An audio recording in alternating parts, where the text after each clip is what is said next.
Praise the lord. પ્રભુ ઈસુના નામમાં આપ સર્વને પ્રેમી સલામ. પ્રભુના વચનોમાંથી શીખવા માગીએ છીએ. માથીની લખેલી સુવાર્તા તેનો 7મો અધ્યાય 13મી કલમ 13 ને 14 કલમ. ત્યાં લખવામાં આવ્યું છે, તમે સાંકડે બારણેથી માહે પેસો, કેમ કે જે માર્ગ નાશમાં પહોંચાડે છે તે ચોડો છે ને તેનું બારણું પહોળું છે ને ઘણા તેમાં થઈને પેસે છે, કેમ કે જે માર્ગ જીવનમાં પહોંચાડે છે તે સાંકડો છે ને તેનું બારણું સાંકડું છે, અને જેઓને તે જડે છે તેઓ થોડા જ છે. આ વચન આપણે ઘણી વખત જોઈ ગયા છે. જે સાંકડો માર્ગ છે એ સાંકડા માર્ગ ઓછા લોકોને મળે છે. લોકો બધા પહોળા માર્ગને પસંદ કરે છે, અને એવી રીતના એ પહોળા માર્ગમાં ચાલવાની પણ જગ્યા નથી. એટલી બધી પબ્લિક, એટલું બધું ભીડ જઈ રહેલું છે. જ્યારે સાંકડા માર્ગમાં બહુ ઓછા લોકો છે, થોડા લોકો છે, અને આરામથી જવાય છે. ધક્કા મૂકી ત્યાં થતી નથી. પરંતુ એ માર્ગ સાંકડો છે, એટલે એનો મતલબ કે પહોળા માર્ગમાં જેમ આંખ બંધ કરીને જવાય એવી રીતના જવાતું નથી. સાંકડા માર્ગમાં બહુ બધા પ્રોબ્લેમો આવી શકે છે.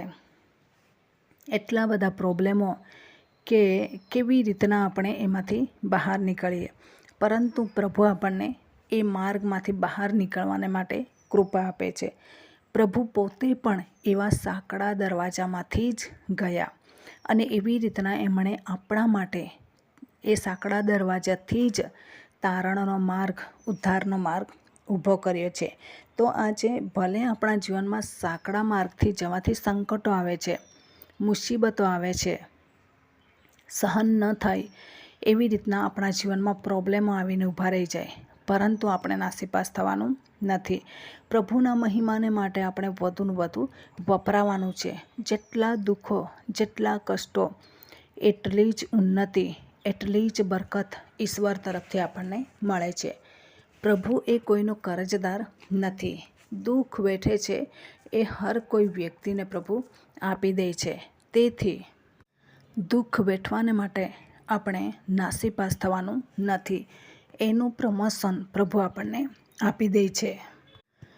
જે પહોળા માર્ગે થઈને ગયા એ લોકોના નામ નિશાન બાઇબલમાં નથી, પરંતુ જે સાંકડા માર્ગેથી ગયા, જેમના જીવનમાં ભીખ માગીને જિંદગી જીવવી પડી, એવા વ્યક્તિઓના નામો બાઇબલમાં લખેલા છે. એવા વ્યક્તિઓના નામ પ્રભુએ પસંદ કર્યા છે લખવાને માટે. પરંતુ પૃથ્વીમાં જે ધનવાન હતા, એ શ્રીમંત હતા, એ લોકોને પ્રભુએ નામ સુદ્ધા લીધા નથી. શ્રીમંત માણસ બસ પતી ગયું. એટલે એનો મતલબ શું છે કે પ્રભુની દ્રષ્ટિમાં જે પ્રભુના માર્ગમાં નથી ચાલતા, ભલે દુનિયામાં એમનું સન્માન છે, લાખો કરોડો લોકો એમને ચાહતા હશે, એટલી પ્રોપર્ટી હશે, પરંતુ પ્રભુની નજરમાં કિંમત વગરના છે. એ ફલાણા અહીંયા એમ કહે તો કેવું લાગે? સારું લાગતું નથી. પરંતુ નામ લઈને બોલાવે છે તો લોકોને ગમે છે.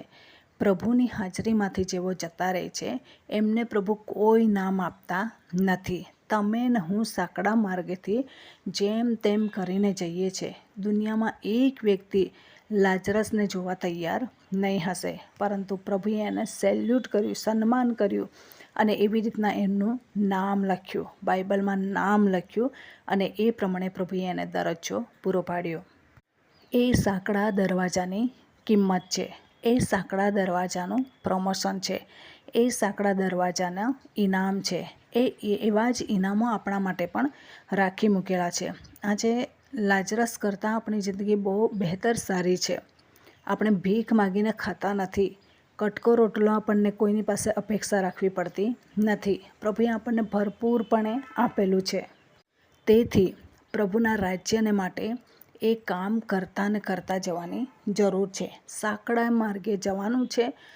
જેટલા પણ દુઃખો તહોમતો આવે બધા સ્વીકારવાના છે, અને પ્રભુના મહિમાને માટે વધુને વધુ ઉપયોગી બનવાની જરૂર છે. તો આ વચન પ્રમાણે જીવન જીવવા પ્રભુ આપણને સહાય કરે. વચનનો આશીર્વાદ પ્રભુ આપણને સર્વને પૂરો પાડે. આમેન. પ્રાર્થના કરીએ.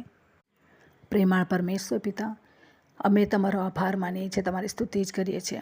તમામ શ્રોતાજનોના જીવનોમાં જે સંકટો, દુઃખો, અપમાનો, મુસીબતો, નિંદાઓ આવે છે એ બધામાંથી તમે બહાર કાઢો. તમારા રાજ્યને માટે તૈયાર કરો. સાંકડા માર્ગેથી જઈ રહેલા છે, એકલા હશે, દુઃખો વેઠતા હશે, રીબાતા હશે અને પ્રભુ અસહ્ય દુઃખ એમના જીવનમાં હશે, પરંતુ પ્રભુ તમે એમને એ બધામાંથી બહાર કાઢશો. તેના માટે આભાર માનીએ છીએ, તમારી સ્તુતિ જ કરીએ છીએ. વધુને વધુ તમારા મહિમાને માટે ઉપયોગી બનવાને માટે તમે કૃપા પૂરી પાડો. અનેક ખતરાઓમાંથી બચાવજો અને તમારા રાજ્યને માટે પ્રભુ એ સાંકડો માર્ગ પસંદ કરીને એમાં મળતા આશીર્વાદો અને એમાં મળતા ઇનામો લેવાને માટે તત્પર થાય એવી કૃપા અમે માગીએ છીએ. આ તમામ બાબતોને પ્રભુ તમારા લોહીની અંદર કવર કરી દેતા આ પ્રાર્થના પ્રભુ ઈસુના મૂલ્યવાન નામની અંદર માગીએ છીએ. Amen. Thank you. Praise the lord. God bless you. Amen.